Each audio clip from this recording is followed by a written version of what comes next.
मैं सेबास्टियन हेम्ब्रम राजमहल लोकसभा क्षेत्र के प्रत्याशी हूँ। संथाल परगना स्टेटहुड कमेटी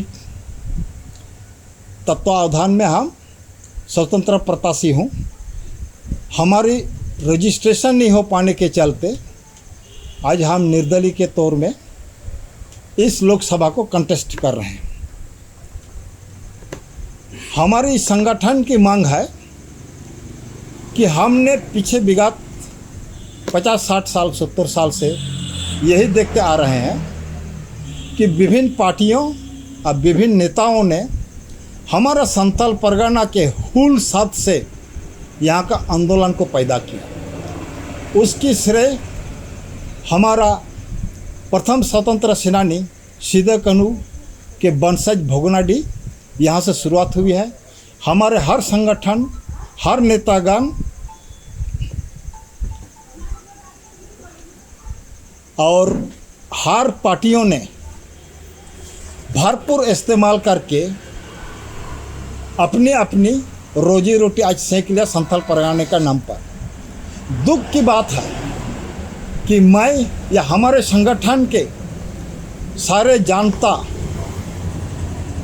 दुख के साथ हमको बताना पड़ रहा है कि जो भी नेतागण, जो भी संगठन, जो भी पार्टी आज तक हमारे यहाँ पर लोकसभा और विधानसभा का राज करते आए हैं, हमारे यहाँ के वंशजों के लिए, यहाँ के जनता के लिए कोई कार्य नहीं किए। एक जरा काम भी धरातल में नहीं उतरा। सही रूप में देखा जाए, एसपीटी एक्ट जिस संघर्ष के बदौलत हमें प्राप्त हुई है, उसके लिए संथाल परगना का कानून पूरे भारत के अलग प्रांतों से अलग कानून, स्वतंत्र कानून है। इसके तहत ये संथाल परगना अपने आप एक राज्य के स्थिति में दर्शाता है। उसकी कानून व्यवस्था अपने आप में पूर्ण है, जैसे राज्य के लिए होना चाहिए। हमारा जो क्षेत्रफल 3 लोकसभा क्षेत्र और जो हमारा जमीनी क्षेत्रफल, इससे हाफ सिंगल प्रत्याशी, सिंगल लोकसभा क्षेत्र में भी कई राज्य बना हुआ है। ये दुख की बात है कि हमारे नेतागण, हमारे विभिन्न पार्टी सभी एकमत होकर के हमको नेगलेक्ट करते गए हैं। सबसे दुखद बात, आज हमारे संथाल परगना के किसान भाई लोग या पारिवारिक या सारे पब्लिक, बाजार के भी हो, शहर के भी, सभी हम जो झेल रहे हैं, उसकी एक मात्रा है जो आज तक सिंचाई का कोई व्यवस्था नहीं किया, जिससे हमारे हर परिवार का बेरोजगार के चलते हम पलायन की स्थिति में पैदा हो गए हैं। 6 महीना खेती गृहस्थी में लिप्त होते हैं और 6 महीना 7 महीना बिना पानी के चलते हमारे आदमी बेरोजगार का स्थिति में है और पलायन करके बाहरी प्रांत में, हमारे बंगाल में बंगाल में जाते हैं। हमारे यहाँ का पानी से वहाँ सिंचाई होती है, हमारे वर्कर वहीं खेती करती है, वहाँ का अनाज काट करके उन लोग को उपजा बढ़ाते हैं और अपने गरीबी अवस्था में वापस आते हैं। ये हमारी जो भी पार्टियाँ और सरकार आज तक नेता लोग यहाँ राज किए हैं, उनकी नज़रिया की गलत के चलते, उनकी सोच की गलत के चलते, उनकी विलिंग पावर, इच्छा शक्ति कमी के चलते इनकी दास हम झेल रहे हैं। अगर यहाँ सिंचाई की व्यवस्था होती तो हमारा ज़मीन जायदाद में हरियाली दिखाई देता। 6 महीना जो बैठते हैं, ये बैठने का नहीं मिलता। उसके चलते जो गर्मी पान से जो बीमारी पैदा होती है, ये हमारे पूरे जनसंख्या को राहत मिलती। ये बहुत दुखद घटना है। इसके चलते दूसरी हमारे लिए सबसे बड़ी समस्या है खतियान आधारित स्थानीयता कानून और नियोजन नीति नहीं बनना, जिसके चलते में हमारे नेतागण जो आज तक राज कर रहे हैं, जो हमारे पार्टियां जो सरकार चला रही है, हम यहाँ के बासिंदों के लिए, हम यहाँ के स्थानीय लोगों के लिए गैर जिम्मेदाराना उनकी स्थिति दिखाई दे रहा है।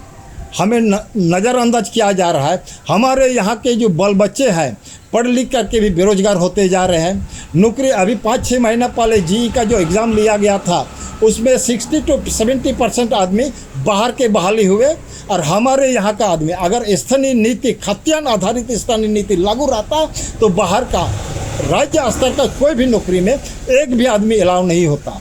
ये बहुत दुखद घटना है। हम जनता यहाँ मांग करते हैं कि खतियान आधारित स्थानीय नीति और नियोजन नीति तुरंत लागू हो, जिससे हमारा बेरोजगार दूर हो सके। साथ ही हमारा ज़मीन का हिफाजत के लिए, हमारी दैनिक जीवन को मजबूत बनाने के लिए, हमारी पारंपरिक रीति रिवाज व्यवस्था को मजबूत बनाने के लिए 1996 में पेशा कानून पास किया हुआ है। वो खाली सरकार के अंतर्गत सरकार एक चिट्ठी अनुमोदन कर दे कि ये आज से लागू हो गया, इतने सा 2 लाइन का लेटर के आधार पर ये रुका हुआ है।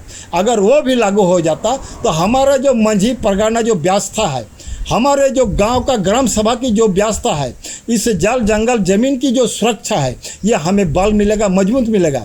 ये जो उपनिवेशवाद ये चला रहे हैं सरकार और नेता लोग, जिसके चलते हमारा नदी से बालू लुटा गया है, हमारा पहाड़ अभी टूटते जा रही है, पर्यावरण का कोई बैलेंस नहीं हो रहा है, इस सब में समूचे में रोक हो जाता। क्योंकि ग्रामीण आदमी जो जहाँ के रहने वाले हैं वो अपने हिसाब से जंगल झाड़ी काटते हैं, जंगल को उपजाते हैं, जंगल को बढ़ने देते हैं, ये सहयोग मिलता है। ये हमारे लिए बहुत दुखद घटना है। साथ ही हम बोलेंगे हमारे रोजगार, शिक्षा नीति, गुणवत्ता शिक्षा जो यहाँ पर होना चाहिए हमारे संथाल परगना में। अगर हमारे बच्चे उच्च शिक्षा के लिए सोचते हैं तो हमको बाहर देश निकलना पड़ता है, दूसरे प्रांत जाना पड़ता है, जिससे हमारा जो खर्चा है वो 3 गुना बढ़ जाते हैं। जो हमारे यहाँ का जनता वो सक्षम नहीं है। ये गुणवत्ता शिक्षा हम संथाल परगना अपने स्थापित करते।